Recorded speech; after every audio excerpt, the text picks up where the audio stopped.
Oh,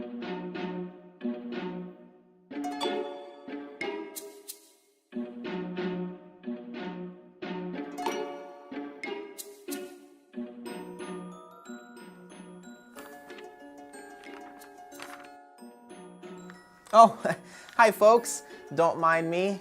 I was just looking over the conclusive results of my colleague's most recent study. It's actually pretty incredible. Their conclusion from the results are nearly identical to their initial hypothesis. Now, while that might not seem unusual to the untrained eye, perfect results that support and bolster an initial hypothesis can be the result of research bias.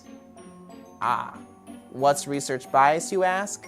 Well, it doesn't have the same social negative connotation as the word bias, but it still is a concern of ethics and method in the scientific world of research and study.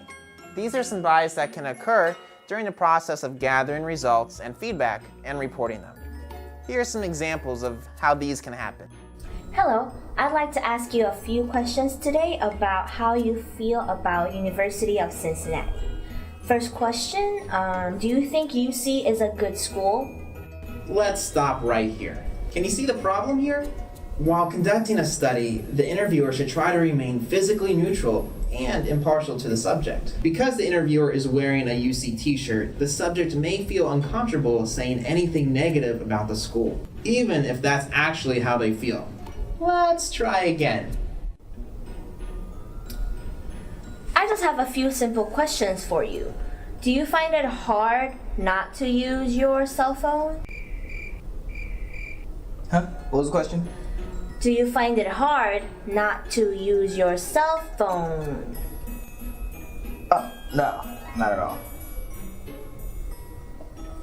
There are lots of reasons why people answer questions untruthfully or inaccurately.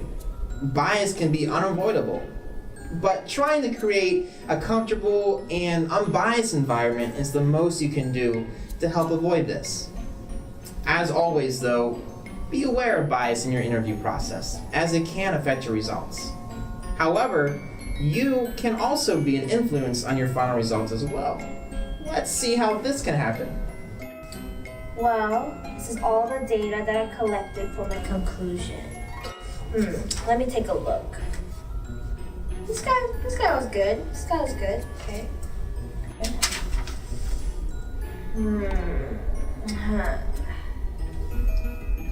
I don't know about this guy.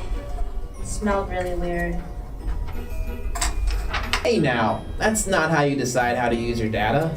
Choosing to cast out outliers or certain data that may not meet the theory you're trying to prove will bolster your original hypothesis, but it will ultimately lead to an inaccurate conclusion. While it might be tempting to use your own judgment, it's important that you remain neutral and let the data speak for itself. So I think we've learned from our researcher friend today that bias is everywhere. By always being aware of that fact and trying to stay true to the scientific method, you can avoid bias in your own research. Remember, only you can prevent bias.